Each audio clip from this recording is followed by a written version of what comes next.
This is Colin McGuigan for IFLTV. Delighted to be joined by Johnny Fisher. Do you know what I've never noticed about you is you've been very slippery this week. Normally you're quite quite slippery. Like I've been trying to get you, and it's been like, yeah, I'll do it, and then you've just went. That isn't Johnny Fisher. Is it Saudi Arabia got the boss soldier's head? I've just been told where I'm meant to go, and it's not the case of being slippery. It's just got to find a time, mate. I'm not that bothered. It's not. I've got nothing to be slippery about. It's just a camera, and I'm talking to it. So don't think I'm trying to do it to you. I did go to the stomping ground though, because Oscar was at my hotel at 1 a.m. after I finished. Like, I'm trying to adjust my body clock, obviously. So if you was hanging about at 1 a.m., I might be able to do it as well, mate. Well, actually, Mr. Fisher, I messaged you at 1 a.m. that night. Was you there? You weren't there. I messaged you. Did you? What, on Instagram or? Unfortunate, Mr. Fisher, but look, we're here. You're sponsored by that prize guy. We're sponsored by that prize guy. Just a little chat about that prize guy. How good is that prize guy for Johnny Fisher? Do you know why that prize guy is good? It's not just the competitions it runs and the opportunities and the way it changes people's lives, but the people that run it and the boys that we met over there, second to none. I had the best time I think I've had this whole year in Belfast. It's my favourite place I've been to this year. Seeing Shankill Road and seeing the Catholic side as well, it's unbelievable.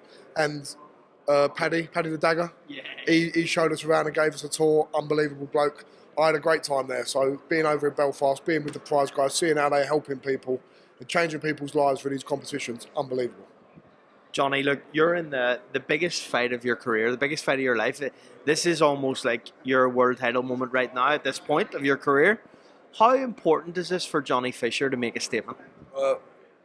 Statement, not important. Victory, essential. A victory is the only thing that matters. So it doesn't matter about making a statement. If you keep winning, you keep building momentum. And that's all I'm thinking in my head. You're such a respectful guy. You've been respectful throughout in the build-up to Dave Allen. How far do you and Dave Allen go back? And do you remember your first interaction with him? 29.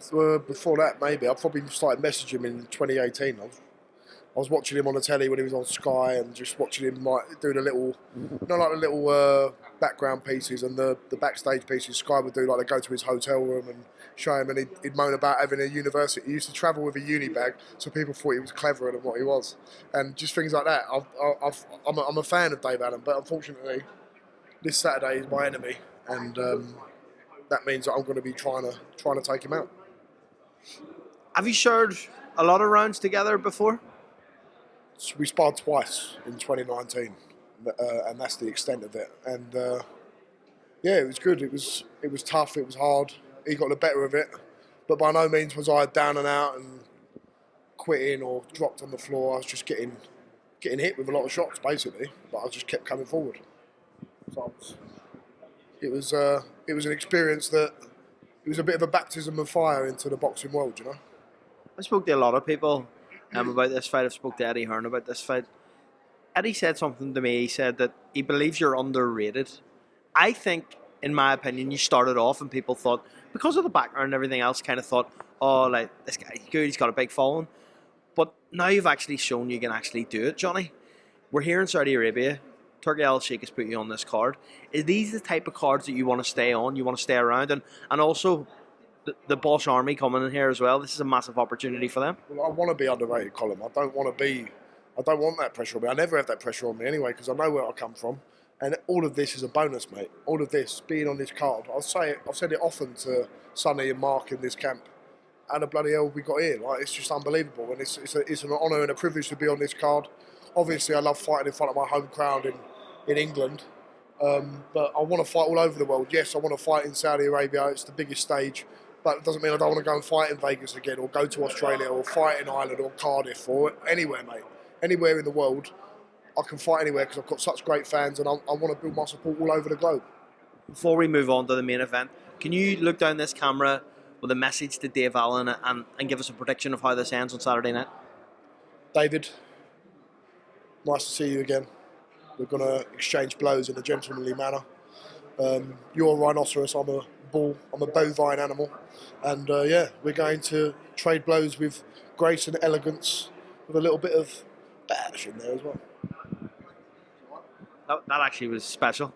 Johnny, Saturday night, Fury faces Usyk in a rematch. What in terms of that rematch, how do you think it goes? I've seen the look in Fury's eye, and it might be a bit of nerves, but it's also like, I'm here to fucking do a number. And I like that there's a bit of apprehension in his look, there's a little bit of steeliness in his look, because when that look reminds me of Wilder too, when he was looking at him across the ring like an absolute barbarian. And that's what we need. We need that Tyson Fury to turn up, because Usyk's a special character, but the best Tyson Fury beats the best Usyk. It's too big, too strong, too much for him if he turns up on form. Have you shared rounds with both? Only Fury. And the man can do a bit of everything. I sparred him before the Wilder 3 fight. He can just do a bit of everything, can't he? He's strong, he's tough, he can move on the back foot, he can come forward. He's elusive, he's long. You don't know what you're going to get. He's a box of tricks, so that's what makes him dangerous as well. Daniel Dubois was there yesterday, and we interviewed him. He said that he believes he doesn't really care, but he would like, in a way, Fury to win. He was speaking about Joseph Parker and kind of saying that he believes it's just another name that he needs to take out in the division. Do you think Daniel Dubois takes Joseph Parker out? Difficult fight. I think Parker's the character. He can hang around. He can make a fight difficult. He's strong now. He's obviously packed on a lot of muscle as well. He's a big old unit. It's a difficult night's work for anyone in the division. I think he could be the potential bogeyman. I know we talk about Martin Bacoli, people like that, but Parker, he's on an upward surge. This could be the fight for Dubois that proves a little bit more difficult to pin someone down, but be under no illusion, when Daniel Dubois hits you, it's like a steam train with a jumbo jet attached to the back. He can whack, so he's got to stay away from that big right hand.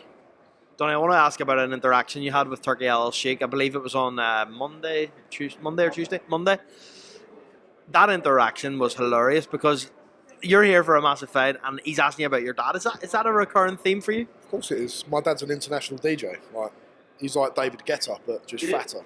So, yeah, when your dad's like the fat English David Guetta, you're going to get questions like that all the time. But it's good. It's good. We complement each other well. He gets a lot of questions when he's out and about the boxing and the Bull Army and stuff. And when he goes and does these tours and stuff, he spreads the message as well. So we intertwine well. It just happens to be that he's like triple the amount of famous as me. Johnny, before I let you go, just how many of the Bull Army are we expecting out here, and how proud are you that they'll travel to these lengths to follow Johnny Fisher? Unbelievable, mate. Like, it's not cheap to come out here. It wasn't cheap to go to Vegas, but this worked out, and this time of year as well, so close to Christmas, it's triple or quadruple the price. And I'm so happy and I'm so humbled by people that come out and support, and also the people that watch at home and the people that come and turn up for me at the fan zones in Romford and Stratford and stuff like that. So I'm just very, very humbled by everyone who can support, whether they're watching from home or coming over here as well. It's truly humbling. How many are we expecting? About 100, 150, which is great, because at this time of year, if it was in June, July, or it'd be a few hundred, like the numbers that we got out in Vegas, which would be unbelievable. But I'm just happy that everyone's here supporting. Johnny Fisher, appreciate your time, mate. Thank you very much, mate. Bash.